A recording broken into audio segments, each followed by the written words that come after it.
I'm not even sure if my hands were shaking from the cold wind coming off the lake that morning, or from the sheer fury boiling under my skin. The bridge was gone, not just damaged, not just blocked off with yellow tape, gone like it had never even been there. The span I had built plank by plank with my father's hands, the one place I could walk across at dawn to feel the mist on my face and hear the loons calling across the water reduced to splinters floating in the shallows. The lake was quiet in that eerie way it gets after a storm. But the destruction hadn't come from weather. No, the jagged ends of cut beams. The fresh marks from a demolition saw. This was man-made. I crouched at the shoreline, running my fingers over one of the broken beams like I was touching the arm of a loved one who'd been taken from me. This bridge wasn't just wood, it was my history. My late father's voice was still in it. In every nail we had driven together when I was 13, and then I saw it, the paper stapled to the fence where the bridge used to connect to shore. HOA notice structure removed for non-compliance. The ink was still damp from that morning's dew. I remember my stomach flipping, not just from rage, from the realization that they hadn't even called me. Not a letter, not a hearing, not a single human conversation. They just decided, in whatever little closed-door meeting they held, that my bridge didn't belong anymore. You see, this wasn't just my bridge. It was the only way my elderly neighbor Mary could cross the narrow inlet to reach her garden on the peninsula. Without it, she'd have to drive nearly 5 miles around the lake on a road so cracked it could swallow her old pickup hole. But the HOA didn't care about Mary. They didn't care about me. And I think deep down, they didn't even care about rules. They cared about control. That was Tuesday morning. By Tuesday night, I was staring at the moonlit surface of the lake from my porch, remembering something my grandfather used to say. If they take what's yours, son, don't just take it back, make 'em wish they never came for it in the first place. And that's when the thought hit me. Dangerous, impossible, and yet, or perfect, it made my pulse race. The dam. You wouldn't know it by looking at the HOA's glossy promotional photos, but the lake wasn't natural. It was held back by a 70-year-old concrete dam the size of a 3-story building, tucked behind a stand of evergreens at the far end, and I had keys to it. That story starts 10 years back, in the middle of a summer drought. I was working maintenance for the county, and the old dam inspector Frank used to bring me along on safety checks. He was gruff. The kind of guy who'd chew sunflower seeds while explaining the difference between a sluice gate and a spillway. But he liked me, and when he retired, he handed me a little brass key in a paper envelope. For emergencies, he'd said, it was supposed to be for when debris blocked the gates, or when spring melt threatened to flood the cottages along the shore. It wasn't supposed to be for revenge. But as I sat there on my porch watching the reflections of the HOA's brand new lakeside resort shimmer in the water, I thought about how much they'd invested in that place. I thought about the glossy brochures advertising weddings with breathtaking lake views. The infinity pool built just 15 feet from the water's edge. The outdoor fire pits with Adirondack chairs for sunset gatherings. All of it depended on one thing, that the lake stayed full. My bridge was gone. I still had the key. The plan started to take shape in my head like a dark little seed sprouting. Not right away, no. I'd wait. Let them get comfortable. Let them think they'd won, and then I'd open the gates.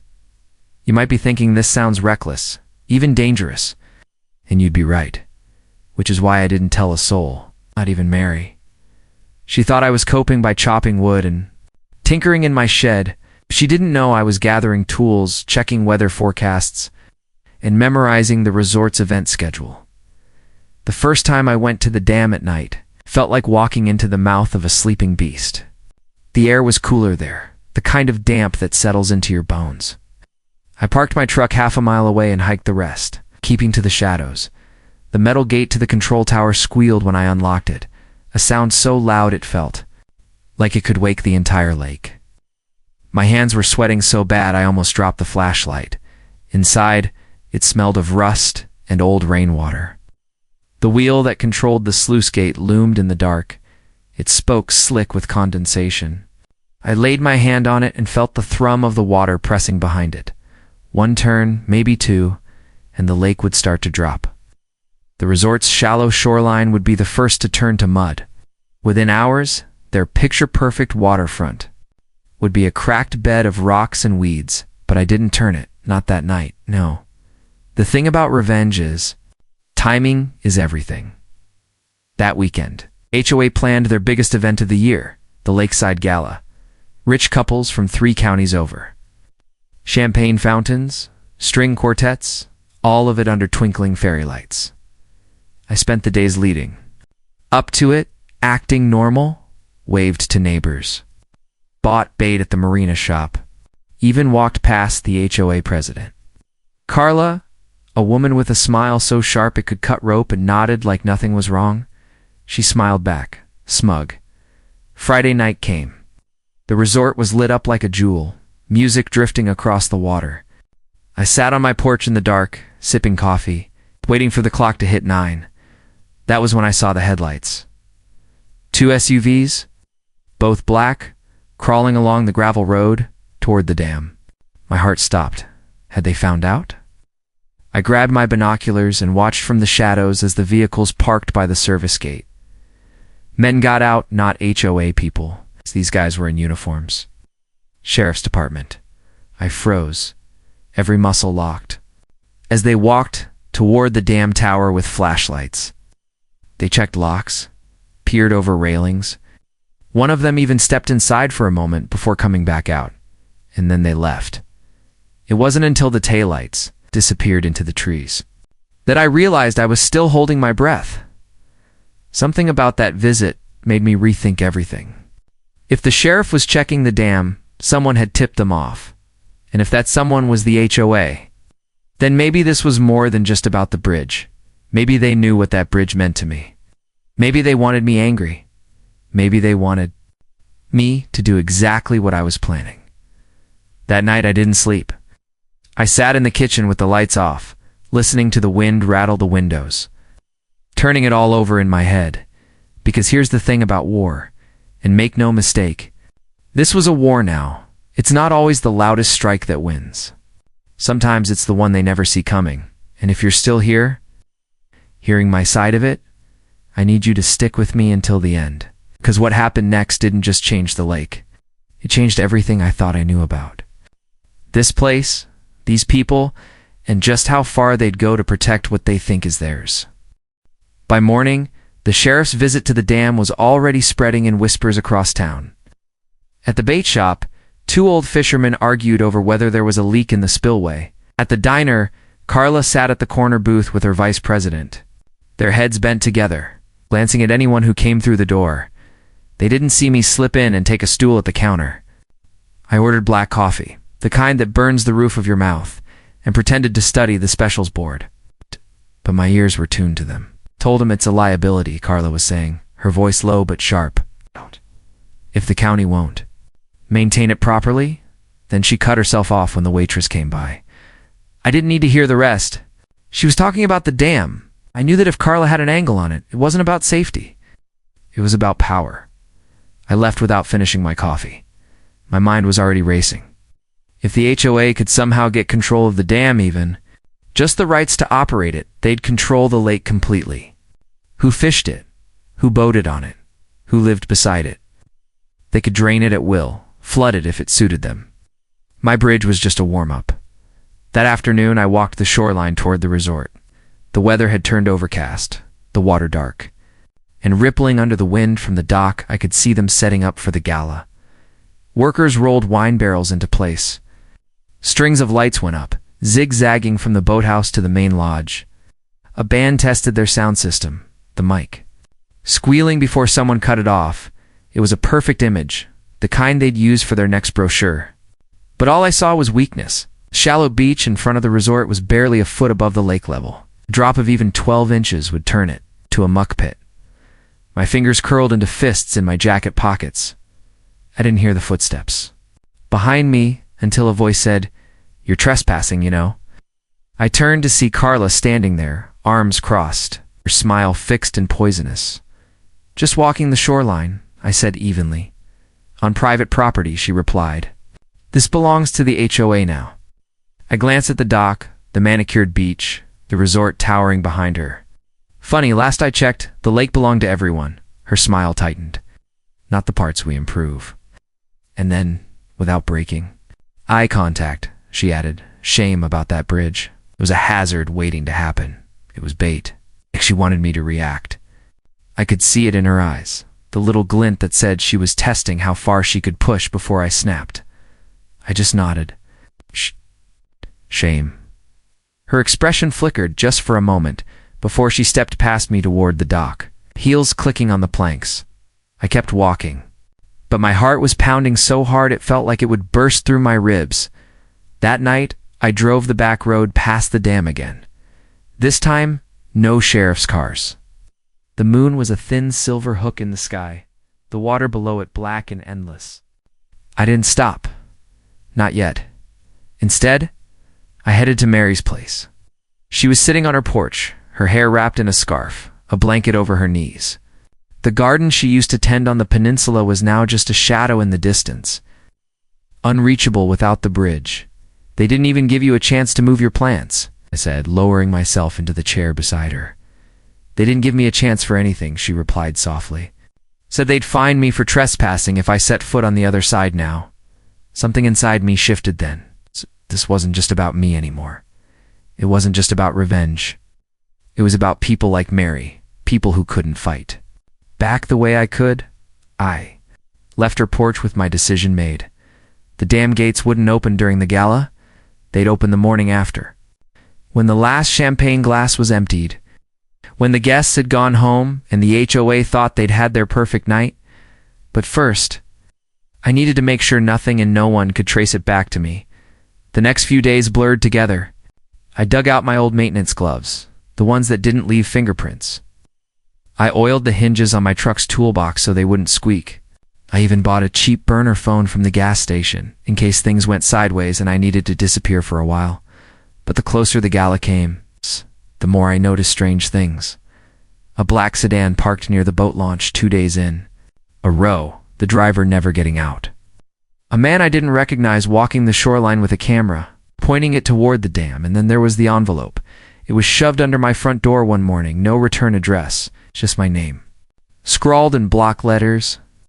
Inside was a single sheet of paper with 4 words. They know about Frank. The handwriting was jagged, rushed. My stomach dropped. Frank, the old dam inspector, the man who'd given me the key. If the HOA had dug into my connection to him, it was only a matter of time before they figured out I still had access. And if they were watching me, the plan was already at risk. I burned the note in my wood stove, watching the edges curl and blacken, but the words stayed with me all day. That evening, I drove out to the county records office under the pretense of renewing my property line maps. I needed to know if anything about the dam had changed ownership. Maintenance contracts, anything. The clerk was a kid who couldn't have been older than 20. He clicked through the database while chewing gum, then said, "Yeah, looks like as of last month, the county transferred operational oversight too." Lakeview Property Association, that's the HOA, right? I didn't answer. I just nodded once, took the printed page, and walked out into the cold. So they'd done it. They'd gotten control of the dam. Which meant they weren't just trying to stop me, they were already making moves of their own. That night, I didn't go home. I parked my truck in the lot behind the old feed store and walked the rest of the way to the dam under cover of darkness. The tower loomed ahead, its metal rails glistening with frost. When I reached the gate, I slipped the key into the lock, turned easily, too easily. Inside, I froze. The wheel was chained, not locked, chained, like someone had looped it through just to make a point. And on the floor beside it was a small plastic case. I knelt and flipped it open. Inside was a motion sensor, still blinking red. They'd rigged the control tower with surveillance. I backed out slowly, my pulse hammering in my ears. This wasn't just about watching for vandals. This was bait, and I'd walked right into it. The next day, I made myself visible.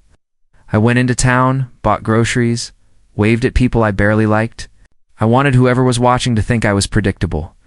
Harmless, but under that calm. I was building a new plan. If they thought chaining the wheel would stop me, they didn't understand the dam like I did. The sluice gate wasn't the only way to drain the lake.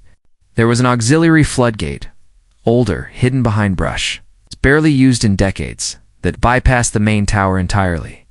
And Frank had shown me that one too. The night of the gala arrived cold and clear. I watched the lights from my porch until nearly midnight, then slipped into bed like I didn't have a care in the world at dawn. I was up again, pulling on boots and a jacket. The air was sharp in my lungs as I made my way along the deer trail toward the auxiliary gate. When I reached it, frost coated the metal, the padlock brittle with age. I cracked it with 2 swift blows from my hammer. The handle groaned when I turned it, the sound echoing through the still morning air. And then the rush. Water roared through the channel, churning white as it plunged downstream.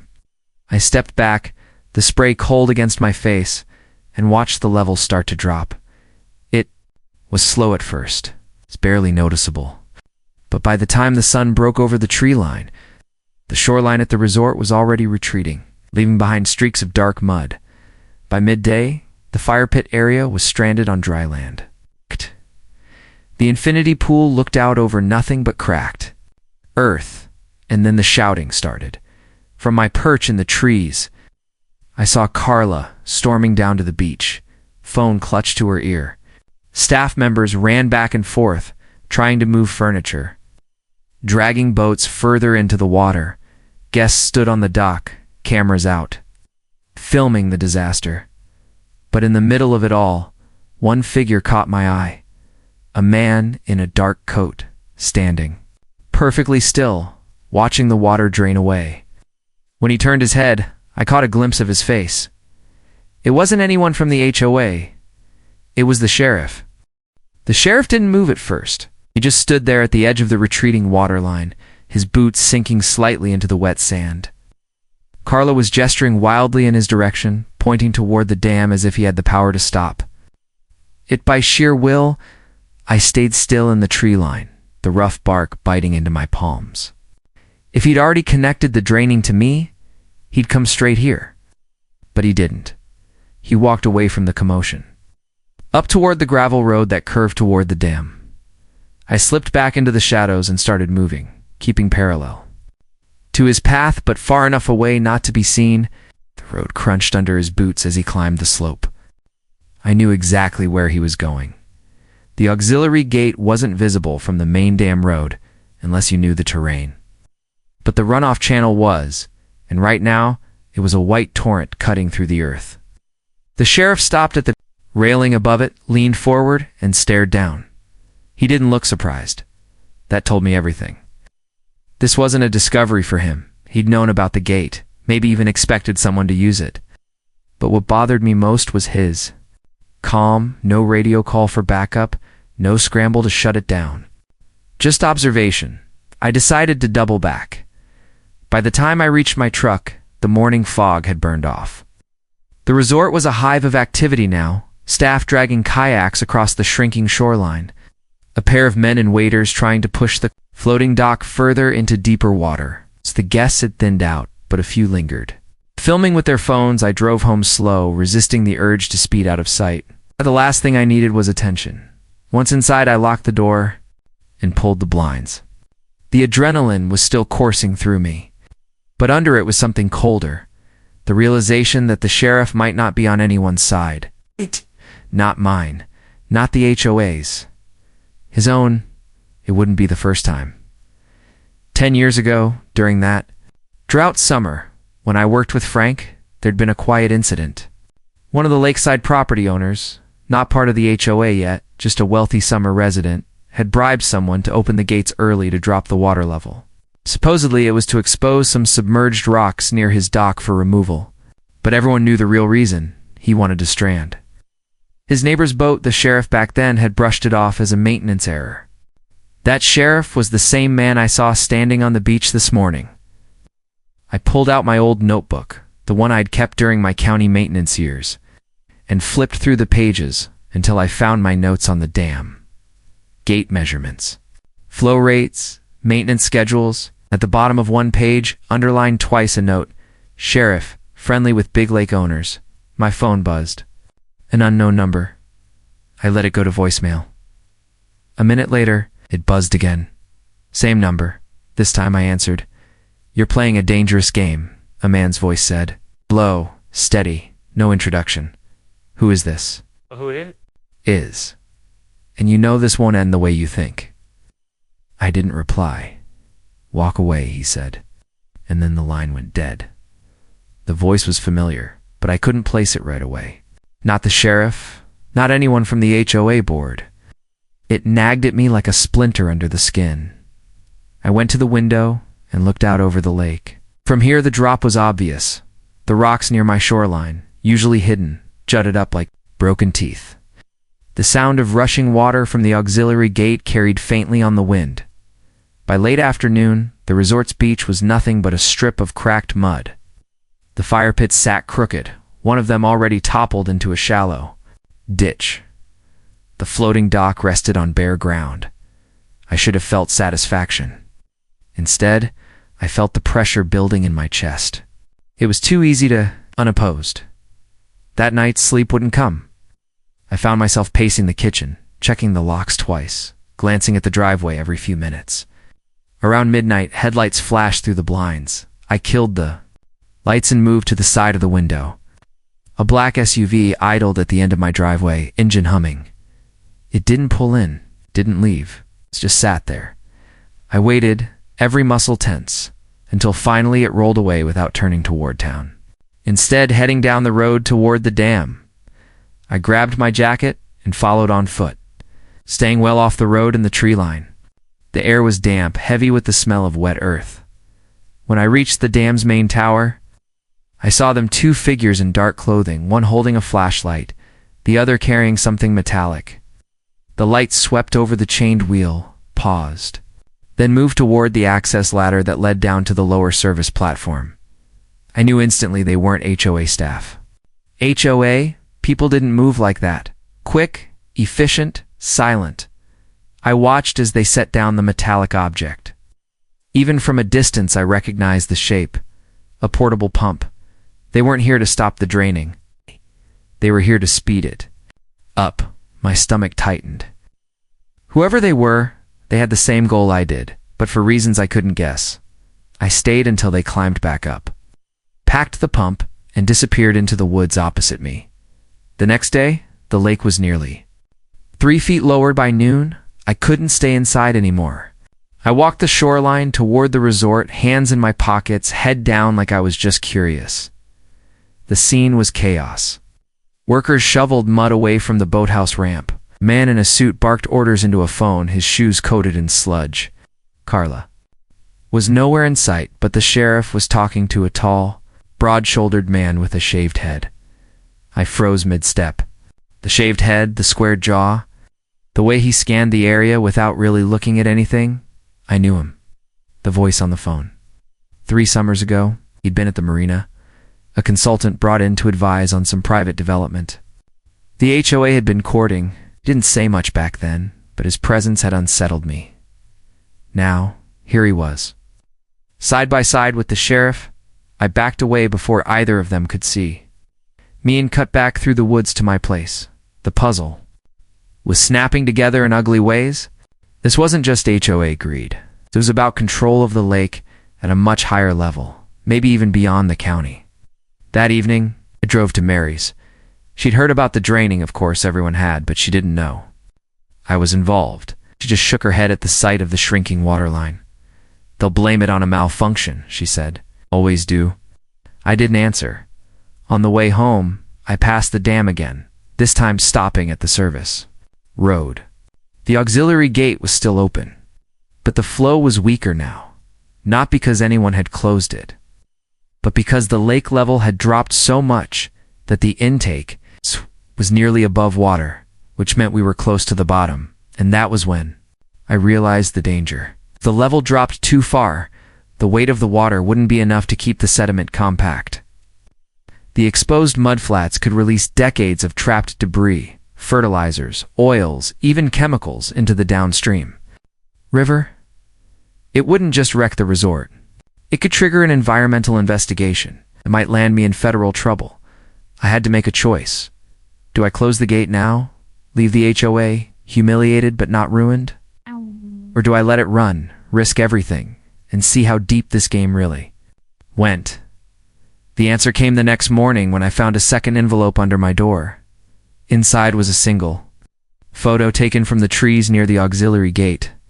It showed me mid-turn on the valve handle, face clear as day.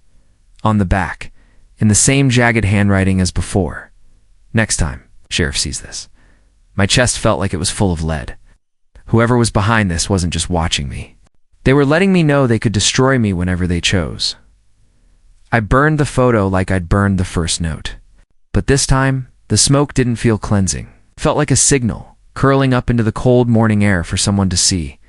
By midday, the sheriff's SUV was parked in my driveway. I opened the door before he could knock. "We need to talk," he said. I stepped aside. He walked in, scanning the room like he was cataloging exits. "You've been around the dam a lot lately," he began. "More than most folks." I stayed quiet. "You and Frank were close. He ever show you anything you shouldn't have seen?" I met his gaze. "Why?" He tilted his head slightly. "Because the HOA is not the only one with an interest in that. Water. And if you're smart, you'll stay out of the way." With that, he turned and left. Through the window, I watched him drive off toward the resort, and I knew then whatever was coming next wasn't going to be about a bridge anymore. The rain had stopped just before dawn, leaving the air damp and heavy, and the lake glassy like it was holding its breath. I stood on the ridge, watching the faint orange streaks of sunrise crawl over the tree line. My hands were trembling, but not from the cold. Today wasn't just a date on a calendar. Today was the day the HOA's arrogance would meet the kind of justice they could never buy their way out of. Behind me, my truck's engine idled quietly. The bed, the equipment, was packed neatly. The industrial pump, lengths of thick hose, the generator, and the metal pry bar I'd bought for just one job. Everything had been tested and retested. This was the final chapter in a book I hadn't asked to write. It was strange, though in that quiet morning air, I remembered something I hadn't thought about in years. My father teaching me how to fix a busted irrigation pipe when I was 12. "Water's patient," he'd said, kneeling in the mud.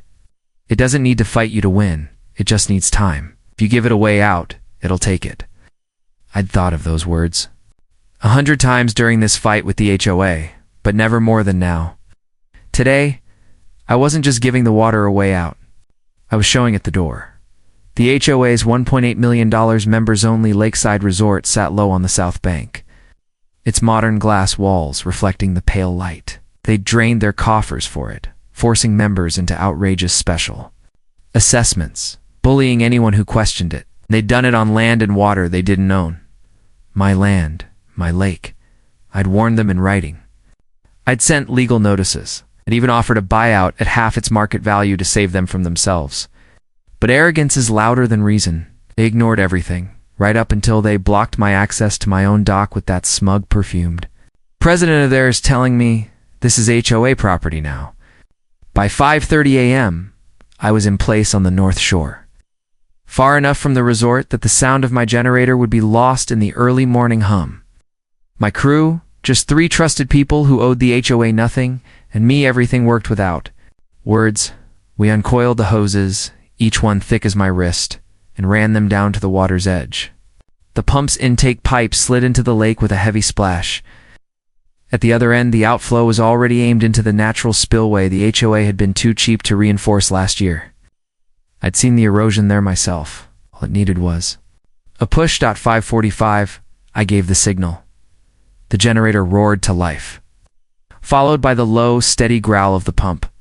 Water surged through the hoses with a deep, satisfying thrum.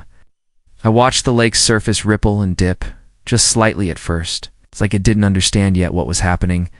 By the time the sun's rim cleared the trees, the drawdown had begun. It wasn't about draining the whole lake. That would have been reckless. It was about lowering it just enough that the resort's floating docks sat in the mud. The waterline retreated past their private beach and the intake, for their decorative fountains and filtration system ran dry.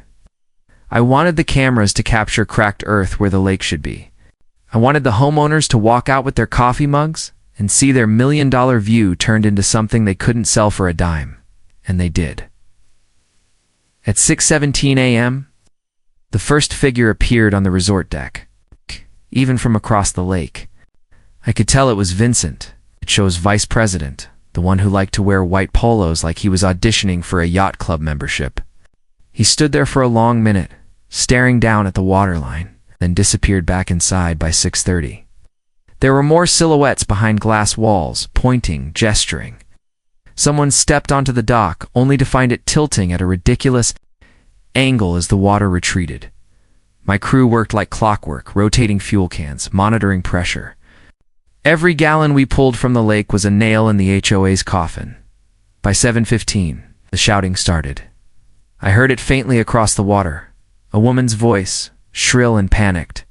Through my binoculars, I saw her storming down the dock in slippers, waving her phone like she could scare the lake into refilling itself. She nearly lost her balance when she reached the end and found only a drop to the sticky, sucking mud below. Then came the golf carts, 4 of them, buzzing toward the far shore where the spillway was now a frothing chute. The HOA had hired security for the resort. But they weren't ready for this. A tall guard in a black jacket jumped out of one cart and started yelling at my guys to shut down the pump. I didn't bother to answer. You're on my land. They couldn't touch us without trespassing, and I'd made sure the sheriff had copies of my property maps. Still, I knew they'd tried. By 7:30, 2 sheriff's cruisers rolled up, lights flashing, but sirens off. Deputies stepped out, hands resting on their belts, scanning the scene. I walked up to them before the HOA's people could get a word in. "Morning, gentlemen," I said, handing over the folder I'd been carrying for weeks. Inside, property deeds, water rights documents, and the court injunction they'd apparently never bothered to read. This lake, I told them, is mine. What I do with it is my decision within environmental limits. The HOA built their palace without so much as a handshake in my direction. Today, I'm taking my water back.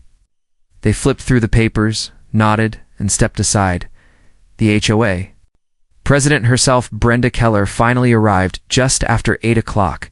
She came in a cream blazer, like she'd just stepped out of a real estate listing, but her face was blotchy with anger. "You can't do this," she shouted, stomping toward me. "I already am," I said, without even looking up from the pump gauge. "You're destroying community property." She snapped. "No," I corrected her. "I'm reclaiming private property. And unless your community plans on paying me back every dime you've stolen in usage fees, assessments, and legal costs, you're going to watch every last drop leave your shoreline." Her jaw worked like she was chewing nails. Then she spun on her heel and stormed off toward the deputies who, to their credit, didn't move an inch to stop me. By mid-morning, the lake had dropped nearly 2 feet. The resort's once pristine swimming area was nothing but a slope of wet sand and exposed debris. Beer cans, tangled fishing line, even an old tire that must have been down there for decades. The HOA members who'd been so smug about their exclusive access now stood in little clusters, staring at the mess. Muttering in disbelief, I could feel the weight of years of their harassment lifting with every minute the pump ran. They had written fines for grass height, threatened lawsuits over imaginary violations, and posted smug little newsletters about maintaining community standards. But their standards meant nothing without the water. By noon, I shut it down. Not because I had to, but because the point had been made. The lake was low enough that restoring it would take weeks, maybe months. Their summer season was over before it began. As I packed up, Brenda approached again, this time quieter, like she'd swallowed something bitter. "You'll pay for this," she hissed. I smiled. Already did. Every dollar I spent was worth it. That afternoon, the news vans arrived. Someone, probably one of the angry residents, had called the local station, thinking they'd paint me as the villain. But once the reporters saw the paperwork and heard the story, they framed it differently. Property owner retakes lake after HOA dispute ran across the Chiron. By evening, my phone was blowing up with messages from strangers, people who'd fought their own battles with overreaching HOAs, thanking me for giving them hope. In the days that followed, the fallout was brutal for the board. Homeowners demanded emergency meetings, furious that their investment had been wrecked by leadership too arrogant to negotiate. 3 board members resigned within a week. Brenda hung on for 2 more, but when the lawsuits from her own neighbors started rolling in, she disappeared. The resort sat empty that summer. Weeds crept up through the cracks in its concrete walkways. The floating docks never floated again. The lake, though, it came back. Slowly over the next season, rains filled it, fish returned, and so did the quiet I'd missed. One rebuilt my dock, not because I needed it, but because I could, and I swore no one would ever try to take it from me again. One evening, as I sat with a cold beer on the porch, watching the sun sink into the water I'd fought for, I thought about my father's words again. Water's patient. It doesn't need to fight you to win. Maybe I'd just proven the opposite was true too, that sometimes you have to fight for the water. And when you win, it's not just about the lake. It's about knowing you were never as powerless as they wanted you to believe.